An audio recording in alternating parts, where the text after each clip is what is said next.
미국이 지금 발칵 뒤집어졌습니다. 최근 당선된 트럼프 미국 대통령의 발언으로 한국과 미국의 우호 관계에 적신호가 켜졌다고 하는데요. 더 충격적인 일은 한국을 여전히 전쟁 중인 나라로 여겨 파견을 기피하던 미군들 사이에서 한국이 최고 선호국가로 뽑히며 귀국을 거부하는 사태가 벌어졌다고 합니다. 도대체 무슨 일이 일어난 걸까요? 미군들이 왜 한국을 떠나지 않겠다고 선언했는지 지금 바로 알아보겠습니다. 시청하시기 전에 좋아요와 구독 눌러주시면 영상 제작에 큰 힘이 됩니다. 최근 동아시아 정세가 불안정해지며 미군의 역할이 더욱 중요해지고 있습니다. 라는 앵커의 목소리가 귓가에 맴돌았어요. 뉴스에서는 연일 한반도 긴장 상황을 보도했죠. 안녕하세요. 저는 미군 제이크 콜린스입니다. 한국 배치 소식을 들었을 때 솔직히 가슴이 철렁했어요. 전쟁터로 가는 기분이었습니다. 동료들의 반응은 더 심각했어요. 운이 없네. 한국이라니. 거긴 여전히 전쟁 중인 나라잖아. 모두가 저를 불쌍하게 쳐다봤죠. 저는 침착한 척했지만 속으로는 긴장감이 가득했어요. 한국에 대해 아는 건 거의 없었습니다. 전쟁과 북한, 그리고 위험한 곳이라는 이미지뿐이었죠. 한국에 가기 전 아버지와 통화를 했습니다. 난 50년 전에 거기 있었지. 그땐 전쟁 중이라 힘들었지만 지금은 완전히 다른 나라일 거야. 아버지의 목소리에서 확신이 느껴졌습니다. 한국 사람들은 정이 많고 뭐든 최선을 다하는 사람들이야. 가서 직접 느껴보렴.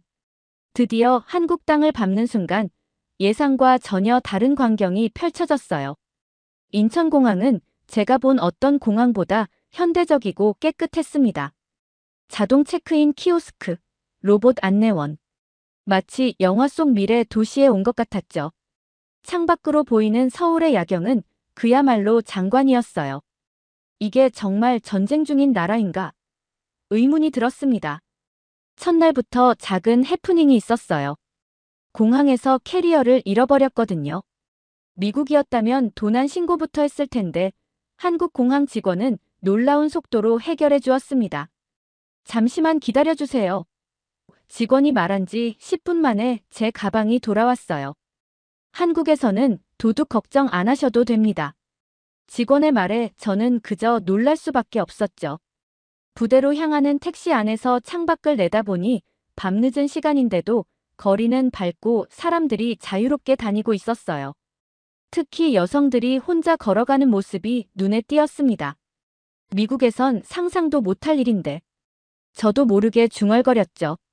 다음 날 아침, 부대로 향하기 전 근처 한 식당에 들어갔어요.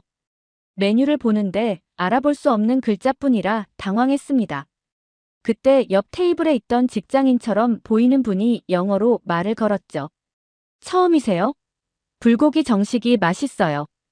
그 친절함에 감사하며 추천받은 음식을 주문했어요. 3분도 안 돼 테이블이 반찬으로 가득 찼어요.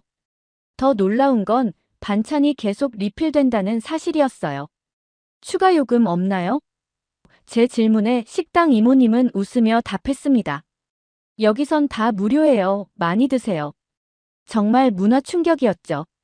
부대에 도착하자 미군 선임인 피터 대위가 저를 반겨주었어요. 처음엔 다들 그래. 한국은 상상과 전혀 달라. 피터의 말처럼 제가 배웠던 한국과 실제 한국은 천지 차이였습니다.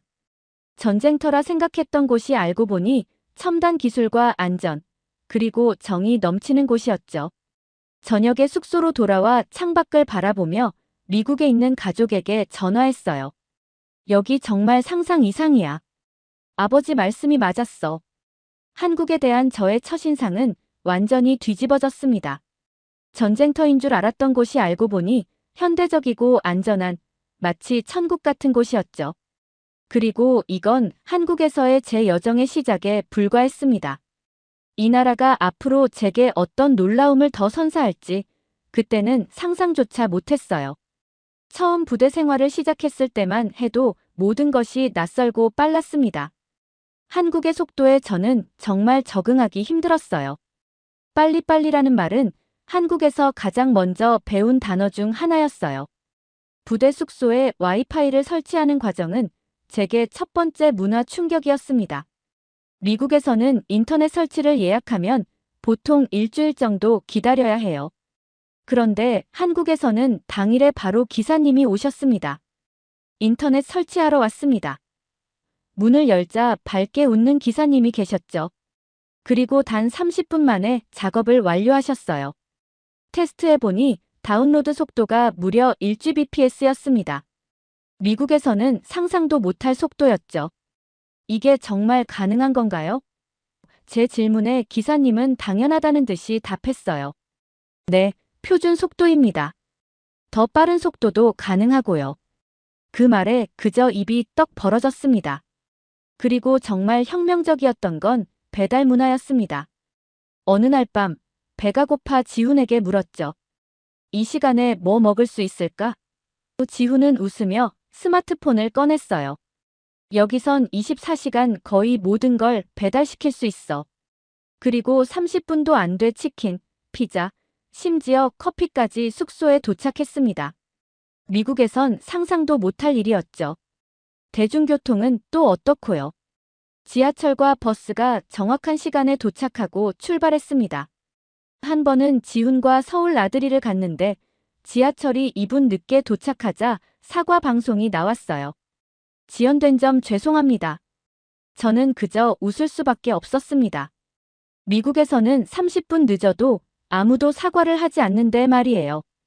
디지털 결제 시스템도 인상적이었죠. 편의점에서 지훈이 스마트폰을 태그하는 것을 보고 놀랐어요. 카드도 현금도 없이 어떻게 결제해? 지훈은 당연하다는 듯이 말했습니다. 여기선 거의 모든 걸 휴대폰으로 해결해요. 현금 들고 다닐 필요도 없죠. 실제로 일주일 동안 현금을 한 번도 사용하지 않고 지낼 수 있었어요. 그렇게 한 달이 지나면서 저는 조금씩 한국의 빠른 템포에 적응해 갔습니다.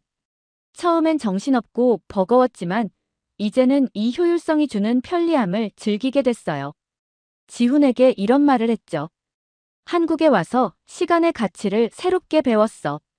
미국으로 돌아가면 모든 게 너무 느리게 느껴질 것 같아. 지훈은 웃으며 어깨를 두드렸습니다. 아직 한국의 진짜 매력은 보지도 못했어요. 이제 시작일 뿐이죠. 그 말이 무슨 뜻인지 곧 알게 될 줄은 몰랐어요. 어느 날 저녁, 지훈이 저를 불렀습니다. 오늘 친구들이랑 만나기로 했는데 같이 갈래? 호기심에 따라 나섰죠. 그리고 그날 밤, 제 인생에서 가장 활기찬 술자리를 경험하게 됐어요. 저녁 7시, 강남의 번화가에 있는 치킨집에 도착했어요. 미국에서도 치킨은 인기 있는 음식이지만 한국의 치킨은 뭔가 달랐습니다. 가게에 들어서자 이미 지훈의 친구들이 테이블에 둘러앉아 있었어요. 제이크, 여기야. 지훈이 손을 흔들었죠. 테이블에 앉자 모두가 호기심 어린 눈으로 저를 바라봤어요. 처음 보는 사람들인데도 어색함이 전혀 없었습니다. 안녕하세요, 제이크라고 합니다. 제가 어색한 한국어로 인사하자 모두가 환호했어요. 와, 한국어 할 줄 알아요? 누군가 물었죠. 아니요, 그냥 인사만요. 제 대답에 다들 웃었습니다. 지훈이 친구들을 소개했어요. 이쪽은 대학 동기인 민수, 그리고 여기는 소연이야. 소연은 밝은 미소로 영어로 말을 걸었습니다. 미국 어디서 오셨어요? 그녀의 영어는 놀라울 정도로 유창했죠. 대화가 시작되자마자 편안한 분위기가 형성됐어요. 첫 번째 문화 충격은 치킨 주문에서 시작됐습니다. 여기는 한 마리를 시키면 반은 오리지널, 반은 양념으로 주문할 수 있어. 지훈의 설명에 저는 놀랐어요. 미국에서는 치킨을 주문할 때 한 가지 맛으로만 고르는 게 일반적이니까요. 결국 양념치킨과 간장치킨을 주문했죠. 음식이 나오는 순간 또 한 번 놀랐어요. 치킨이 예술 작품처럼 보였거든요. 반짝이는 윤기가 도는 양념치킨은 미국에서 본 적 없는 모습이었습니다. 조심스럽게 한 조각을 집어 먹었는데 그 순간 입안에서 폭발하는 맛에 저도 모르게 탄성을 질렀죠. 이건 그냥 치킨이 아니야. 대체 이 소스는 뭐지? 지훈이 웃으며 대답했어요. 한국의 마법 같은 소스지. 다들 웃었지만 정말 마법 같았습니다. 바삭한 겉면과 부드러운 속살, 그리고 달콤하면서도 매콤한 양념. 미국의 그 어떤 치킨도 이렇게 맛있진 않았어요. 소주라는 술도 처음 접했습니다. 작은 잔에 투명한 술을 따르는 걸 보고 보드카 같은 건가 생각했죠. 하지만 맛은 완전히 달랐어요. 민수가 소주병을 들고 각자의 잔을 채웠습니다. 그리고 모두가 짠 하며 잔을 부딪히는 순간 미국에선 볼 수 없는 특별한 에너지를 느꼈어요. 대화는 자연스럽게 미국과 한국의 차이점으로 이어졌습니다. 미국에서는 술자리가 어때요? 소연이 물었어요. 저는 미국의 바 문화와 파티 문화를 설명했죠. 미국에서는 각자 자기 술을 마시고 대화도 주로 옆 사람과만 해요. 이렇게 테이블 전체가 하나가 되는 경우는 드물죠. 민수가 웃으며 말했습니다. 한국은 혼자 마시는 게 아니라 함께 취하는 거예요. 그 말이 정확했어요. 미국의 술자리는 개인주의적이지만 한국은 마치 가족 같은 분위기로 서로를 챙겼습니다. 3시간이 지나고 지훈이 일어났어요. 이제 2차 가자. 처음엔 2차가 무슨 뜻인지 몰랐지만 곧 다른 장소로 이동한다는 걸 알았죠. 소연이 웃으며 설명해 주었어요. 한국에서는 보통 3군데에서 놀아요. 1차, 2차, 3차. 때로는 4차까지도 가죠. 2차로 간 곳은 노래방이었습니다. 미국에도 카라오케 바가 있지만 한국의 노래방은 완전히 달랐어요. 개인 방에 들어가서 맘껏 노래를 부를 수 있었죠. 처음엔 부끄러웠지만 소주의 효과인지 용기가 생겼어요. 혹시 영어 노래도 있나요? 제가 물었죠. 지훈이 리모컨을 조작하더니 프랭크 시나트라의 마이웨이를 틀어줬어요. 용기를 내서 노래를 부르기 시작했는데 놀랍게도 다들 후렴구에서 함께 따라 불렀습니다. 미국에선 상상도 못할 일이었죠. 그 순간 저는 진정한 우정을 느꼈어요. 노래방을 나와 3차로 간 곳은 조용한 술집이었습니다. 분위기가 한층 차분해졌고 대화는 더 깊어졌어요. 소연과 나란히 앉게 됐는데 그녀의 한국 생활에 대한 이야기가 흥미로웠죠. 한국에서 가장 좋아하는 건 뭐예요? 소연이 물었습니다.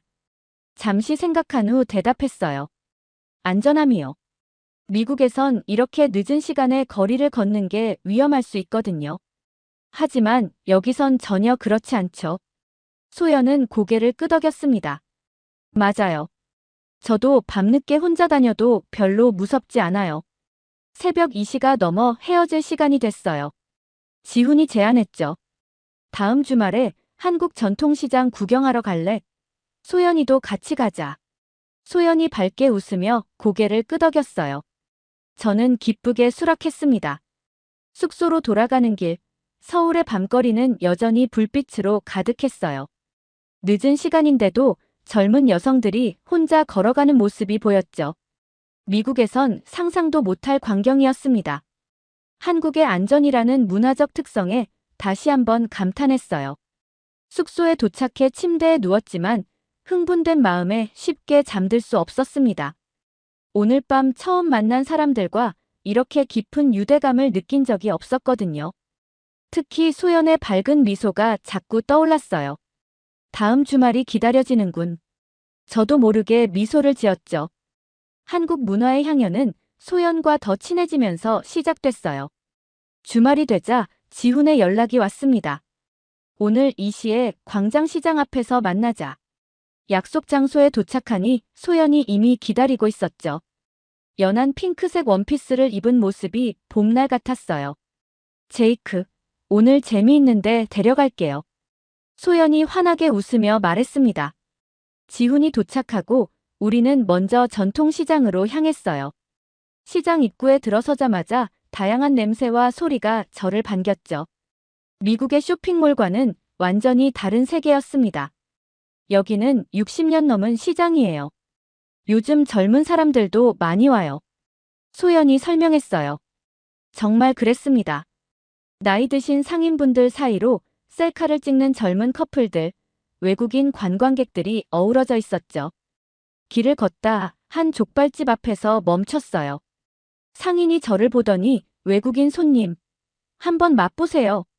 하며 작은 접시에 족발을 내밀었습니다. 처음엔 돼지발을 먹는다는 생각에 망설였지만 용기를 내서 한 조각 집어 먹었죠. 와, 이게 족발이라고요? 입안에서 퍼지는 부드러운 식감과 특별한 양념 맛에 놀랐어요. 맛있죠? 소연이 웃었습니다. 한국 사람들은 버릴 게 없어요. 모든 부위를 맛있게 요리하죠. 상인은 제 반응이 마음에 들었는지 덤이라며 더 많은 족발을 비닐에 담아주셨어요. 미국에서는 상상도 못할 정이 있었습니다. 시장을 구경하며 소연이 물었어요. 제이크, 찜질방 가볼래요? 처음엔 그게 뭔지 몰라서 공중 목욕탕 같은 거냐고 물었죠. 소연과 지훈이 웃으며 설명해줬어요. 목욕도 할 수 있지만 쉬고 자고 먹을 수도 있는 곳이에요. 한국에서만 경험할 수 있는 문화죠. 호기심에 따라갔습니다. 찜질방에 들어서자 신발을 벗고 락커에 옷을 갈아입었어요. 유니폼 같은 옷을 입고 나오니 소연이 기다리고 있었죠. 바닥에 편안하게 앉아있는 모습이 인상적이었어요. 이제 한증막에 들어가 볼까요? 무엇인지 몰랐지만 따라갔죠. 작은 방 앞에 섰는데 문을 열자 뜨거운 열기가 확 밀려왔습니다. 용기를 내어 들어갔지만 1분도 버티지 못하고 뛰쳐나왔습니다. 땀이 비오듯 쏟아졌어요. 반면 소연은 태연하게 5분 동안 앉아 있었죠. 나중에 나온 소연은 얼굴이 빨갛게 상기되어 있었어요. 어때요? 개운하죠? 여기 시원한 식혜 마셔봐요. 단맛이 나는 독특한 음료였습니다. 이게 뭐예요? 제가 물었죠. 쌀로 만든 전통 음료예요. 소화도 잘 되고 더위를 식혀줘요. 소연의 설명에 한 모금 더 마셨어요. 땀을 쭉 빼고 마시는 식혜는 정말 꿀맛이었습니다. 지훈이 까준 구운 계란과 함께 먹으니 환상의 맛이었죠. 이후 우리는 찜질방 바닥에 누워 TV를 보며 쉬었어요. 주변을 둘러보니 가족들, 친구들, 연인들이 함께 시간을 보내고 있었습니다. 어떤 사람들은 바닥에서 잠을 자고 있었죠. 미국에서는 이런 곳이 없어요. 이렇게 많은 사람들이 함께 쉬는 공간이라니. 한국은 공동체 문화가 강해요. 혼자보다는 함께하는 걸 중요하게 생각하죠. 소연의 말에 고개를 끄덕였습니다. 미국의 개인주의와는 확실히 다른 점이었어요. 찜질방을 나와 우리는 한강공원으로 향했습니다. 초여름에 따뜻한 바람이 불어오는 강가에는 많은 사람들이 돗자리를 펴고 앉아 있었어요. 여기서 치맥 어때요? 지훈이 제안했죠. 제가 고개를 갸우뚱하자 소연이 웃으며 설명했습니다. 치킨과 맥주의 줄임말이에요. 한국 사람들이 가장 좋아하는 조합 중 하나죠. 주문한 지 30분 만에 치킨과 맥주가 도착했어요. 공원까지 배달이 된다는 사실에 놀랐습니다. 강가에 앉아 치맥을 즐기며 석양을 바라봤어요. 서울의 고층 빌딩들이 붉게 물드는 모습이 환상적이었죠. 한국에서는 매일 새로운 경험을 하는 것 같아요. 미국에서는 루틴이 정해져 있는데 여기서는 항상 새로운 것을 발견하게 돼요. 제 말에 소연이 웃었습니다. 아직 많이 남았어요. 다음에는 절에 가서 템플스테이도 해봐요. 밤이 깊어져 헤어질 시간이 됐어요. 지훈은 다른 약속이 있다며 먼저 떠났고 소연과 둘이 남았습니다. 지하철역으로 걸어가며 소연이 물었어요. 제이크, 한국 생활은 어때요? 적응하기 힘들진 않아요? 잠시 생각한 후 대답했죠. 처음엔 모든 게 낯설었어요. 하지만 이제는 오히려 미국으로 돌아가면 그곳이 더 낯설 것 같아요. 소연이 미소 지었습니다. 한국의 매력에 빠진 거네요. 지하철역 앞에서 소연과 헤어지며 다음 만남을 약속했어요. 다음 주에 부산 여행 어때요? 서울과는 또 다른 한국을 볼 수 있을 거예요. 소연의 제안을 기쁘게 수락했습니다. 숙소로 돌아오는 길에 오늘의 경험을 되새겨봤어요. 찜질방의 독특한 문화, 전통시장의 활기찬 분위기, 한강에서의 평화로운 시간. 이 모든 것이 제게는 새롭고 신선했습니다. 미국에서라면 결코 경험할 수 없는 일들이었죠. 위기는 제가 전혀 예상치 못한 순간에 찾아왔어요. 부대에서의 훈련이 점점 강도를 높여갈 무렵이었습니다. 가을이 깊어가면서 아침 저녁으로 기온이 뚝 떨어졌죠. 그날 아침 일어나자마자 몸이 무겁게 느껴졌어요. 목이 간질거리고 머리가 살짝 아팠지만 중요한 훈련이었기에 그냥 참고 나갔습니다. 하지만 시간이 갈수록 상태는 악화됐습니다. 오한이 들기 시작했고 머리는 더 심하게 아팠죠. 오후 체력 훈련 도중 갑자기 시야가 흐려지고 다리에 힘이 풀렸어요. 콜린스, 괜찮나? 옆에 있던 동료가 물었습니다. 대답하려 했지만 목소리가 나오지 않았어요. 그리고 그 순간 의식이 희미해지며 쓰러졌습니다. 눈을 떴을 때는 부대 의무실 침대에 누워 있었죠. 의무관이 체온계를 보며 고개를 저었어요. 39.5도. 꽤 심한 열이 있군요. 바로 그때 지훈과 소연이 의무실로 뛰어들어왔습니다. 걱정스러운 얼굴로 제 상태를 살폈죠. 의무관이 설명했어요. 심한 감기 같은데 탈수 증상도 보여요. 민간 병원에서 링거를 맞는 게 좋겠습니다. 두 사람의 도움으로 병원 응급실에 갔어요. 미국에서의 경험을 떠올리며 긴 대기 시간을 각오했는데 놀랍게도 접수 후 불과 5분 만에 의사가 저를 진찰했습니다. 몸살 감기입니다. 링거 맞으면 괜찮아질 거예요. 의사는 간단한 검진 후 미소를 지으며 말했죠. 간호사가 링거를 놓는 동안 소연은 제 옆에 앉아 손을 잡아주었어요. 걱정 마세요. 맞고 나면 몸이 완전히 괜찮아질 거예요.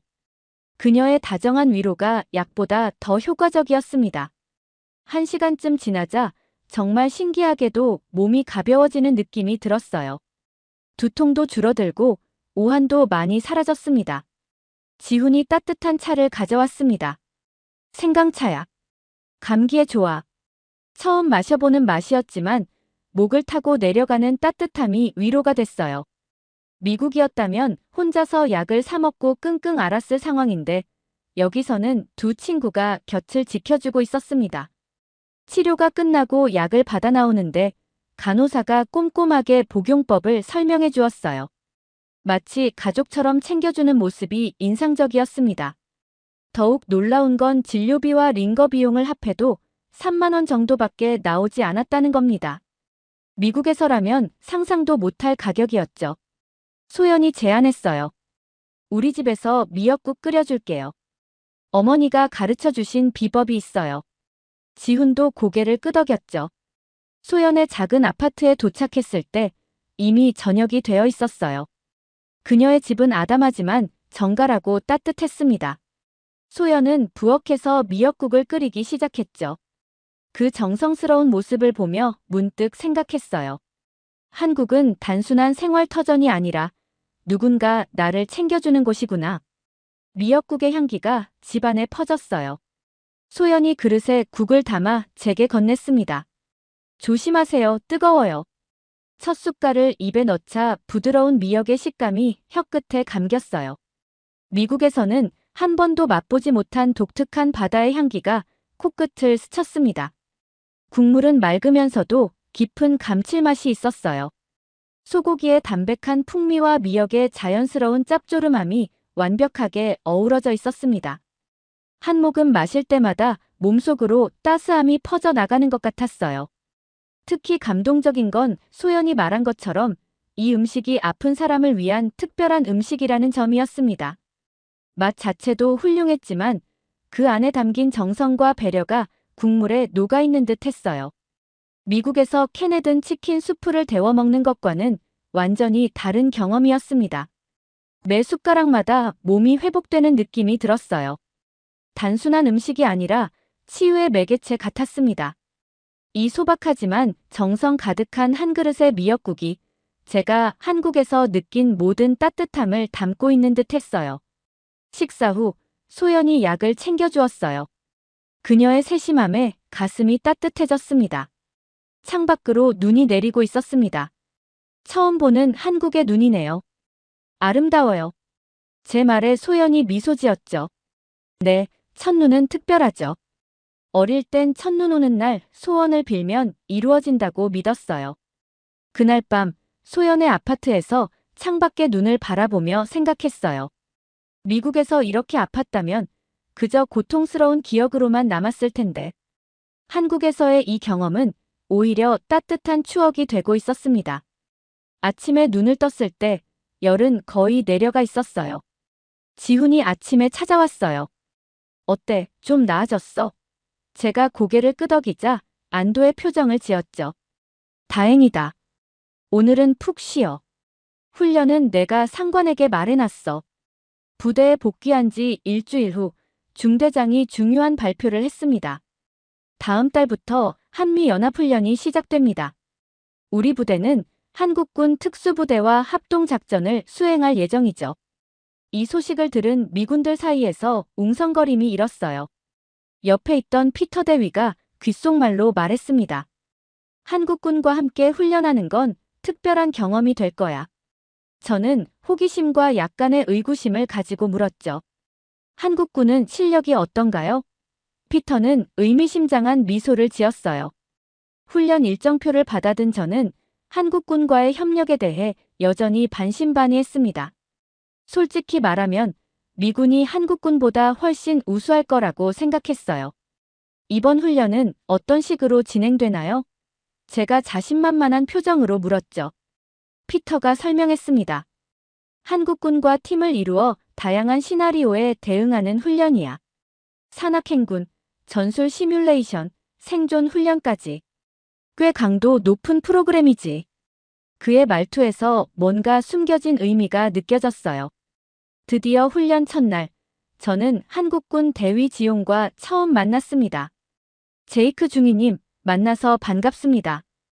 이번 훈련에서 최선을 다하겠습니다. 그의 영어는 놀라울 정도로 유창했어요. 키가 크고 몸이 탄탄한 지용은 자신감이 넘쳐 보였습니다. 저도 당당하게 악수를 나눴죠. 첫 번째 훈련은 15km 완전 군장 산악 행군이었어요. 생각보다 훨씬 고된 코스였습니다. 출발 2시간 후 제 숨은 이미 가빠지고 땀이 비오듯 쏟아졌죠. 하지만 지용은 전혀 지친 기색 없이 묵묵히 앞으로 나아갔습니다. 그의 체력에 놀라웠어요. 20kg 넘는 장비를 메고도 산을 오르는 모습이 마치 가벼운 산책을 하는 것 같았거든요. 행군 중간에 지용이 물었습니다. 미국에서도 이런 훈련 많이 하셨나요? 저는 솔직히 답했어요. 네, 하지만 이렇게 가파른 산은 처음이에요. 지용이 웃으며 말했죠. 한국은 국토의 70%가 산이에요. 우리는 이런 지형에 익숙하죠. 행군을 마치고 캠프로 돌아왔을 때 저는 완전히 지쳐 있었습니다. 피터에게 조용히 물었어요. 한국군은 모두 저렇게 강한가요? 피터는 웃으며 대답했죠. 대부분 그래. 한국 남자들은 의무 복무를 하면서 철저한 훈련을 받거든. 게다가 북한과 대치 중이니까 항상 최상의 상태를 유지해야 하고. 이틀째 되는 날 전술 훈련이 있었어요. 복잡한 도시 지형을 모방한 훈련장에서 적 침투에 대응하는 시나리오였습니다. 지용의 팀원들과 함께 움직이는데 그들의 빠른 판단력과 팀워크에 또 한 번 놀랐어요. 서로 말이 없어도 눈빛만으로 의사소통하는 듯 했죠. 갑자기 폭우가 쏟아지기 시작했습니다. 훈련 환경이 급격히 악화됐어요. 진흙탕으로 변한 지형에서 저는 미끄러져 발목을 접질렸습니다. 날카로운 통증에 신음하고 있을 때 지용이 빠르게 다가왔어요. 그는 즉시 응급처치를 시작했습니다. 지용의 손놀림은 숙련되고 정확했어요. 그는 배낭에서 의료키트를 꺼내 신속하게 제 발목을 감쌌습니다. 피터가 걱정스럽게 물었죠. 이대로 훈련을 계속해도 괜찮겠어? 저는 지용의 도움으로 일어서며 계속하겠다고 대답했어요. 미군으로서의 자존심이 있었거든요. 지용이 제 팔을 부축해주며 말했습니다. 무리하지 마시고 필요하면 언제든 말씀하세요. 그의 진심 어린 걱정에 감사함을 느꼈어요. 훈련이 계속될수록 저는 한국군의 진짜 면모를 보게 됐습니다. 그들은 단순히 체력이 좋은 것이 아니었어요. 극한 상황에서의 인내력, 문제 해결 능력, 그리고 무엇보다 강한 책임감과 팀워크가 인상적이었죠. 특히 지용의 리더십은 제게 많은 영감을 주었어요.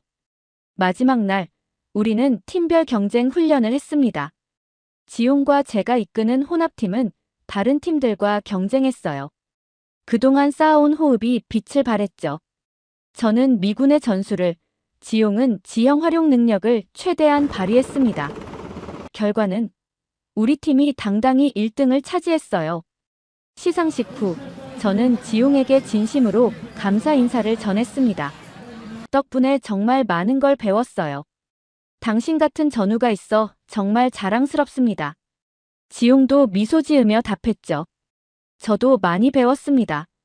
제이크 중위님의 유연한 사고방식이 인상적이었어요. 훈련이 끝나고 부대로 돌아오는 길, 제가 피터에게 물었습니다.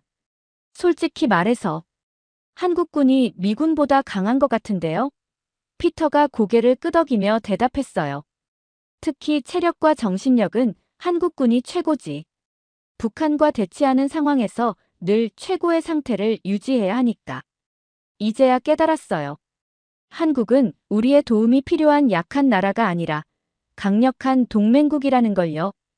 피터가 제 어깨를 두드리며 미소 지었습니다.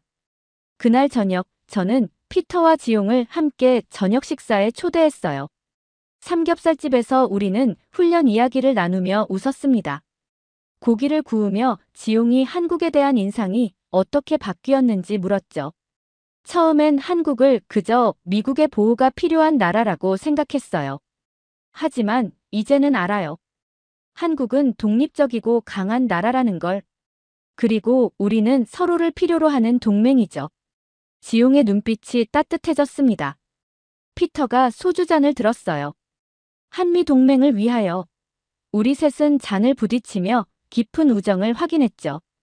그 순간 저는 미군으로서의 자부심과 함께 한국에 대한 새로운 존경심을 느꼈어요. 식사를 마치고 돌아오는 길에 피터에게 작은 목소리로 말했습니다. 이제 진짜 한국을 보기 시작한 것 같아요. 부대로 돌아와 일기를 쓰며 생각했어요. 연합훈련은 단순한 군사훈련이 아니었습니다. 그것은 서로를 이해하고 존중하는 과정이었죠. 미군과 한국군, 우리는 서로 다른 방식으로 강했고 함께할 때 더욱 강해졌어요. 침대에 누워 오늘의 경험을 되새기며 미소 지었습니다. 한국에 온 지 몇 개월 만에 저는 이 나라와 사람들에 대한 편견을 완전히 깨뜨렸어요. 그리고 이제 진정한 동맹이 무엇인지 가슴으로 이해하게 됐죠. 내일은 또 어떤 깨달음이 기다리고 있을까? 설렘과 기대를 안고 잠이 들었습니다. 한미연합훈련이 끝나고 며칠 후 부대 식당에서 CNN 뉴스를 보고 있었습니다. 트럼프 대통령이 다시 한번 주한미군 철수를 주장하는 내용이었죠. 뉴스 화면 속 정치인들은 당당하게 말했어요. 미국이 더 이상 한국을 지켜줄 필요가 없다. 옆에 앉아있던 피터의 표정이 굳어졌습니다. 저도 이해할 수 없었어요. 정말 이해가 안 가네요. 제가 고개를 저으며 말했습니다. 저 사람들은 한국의 실제 상황을 전혀 모르는 것 같아요. 피터가 커피잔을 내려놓으며 답했어요. 대부분 한국에 와본 적 없는 사람들이야. 그들이 아는 한국은 50년 전 가난했던 나라일 뿐이지. 이 대화를 듣고 주변 미군들이 하나둘 모여들기 시작했습니다. 최근에 부임한 라이언 병사가 끼어들었어요. 솔직히 한국은 자기네 나라를 자기들이 지켜야 하는 거 아닌가요? 그의 질문에 다른 신참 병사들도 동조하는 분위기였습니다. 여기 조금 더 있어봐. 내 생각이 완전히 바뀔 거야. 제가 반박했습니다. 6개월 전만 해도 저들과 같은 생각이었는데 이제는 한국을 다르게 보고 있었거든요. 피터도 목소리를 높였어요. 우리가 한국을 지켜주는 게 아니에요. 우리가 여기 있는 건 상호 이익 때문이죠. 미국이 한국을 떠나면 중국의 영향력이 급격히 확대될 거예요. 우리는 아시아 지역에서 핵심 거점을 잃게 되고요. 저도 거들었습니다. 한미연합훈련을 경험해보니 한국군은 정말 강해요. 북한에 대응할 능력이 충분합니다. 우리가 여기 있는 이유는 더 큰 그림 때문이죠. 피터가 고개를 끄덕였어요. 한국은 단순한 북한 대응 기지가 아니에요. 중국 견제의 최전선이죠. 그날 저녁, 제가 지용과 부대 근처 술집에서 대화를 나눴어요. 소주 한 잔을 마시고 조용히 말했습니다. 처음엔 미국이 한국을 도와주는 입장이라고 생각했어요. 하지만 지금은 의문이 들어요. 우리가 한국을 지켜주는 게 아니라 한국이 우리를 지탱해주는 게 아닐까요? 지용이 소주잔을 들어 건배하며 웃었어요. 이제 진짜 한미동맹이 뭔지 알게 된 거야. 그의 말에 깊이 공감했습니다. 미군 철수가 정말 현실이 될 수도 있을까 걱정이 되었습니다.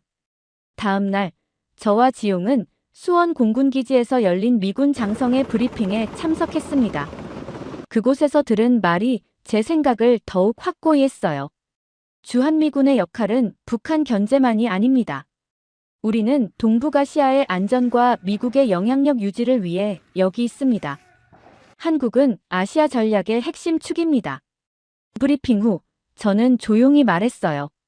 이제 큰 그림이 보이네요. 우리는 여기서 전략적으로 중요한 역할을 하고 있어요. 한국은 우리를 위해 엄청난 비용을 지불하고 있죠. 방위비 분담금뿐만 아니라 부대 시설과 훈련장 제공까지. 그날 이후 저는 한국에 대한 시각이 완전히 바뀌었어요. 단순한 임무 수행지가 아니라 제 삶의 일부가 되어가고 있었습니다. 주말마다 서울을 탐험하고 한국어 공부도 시작했어요.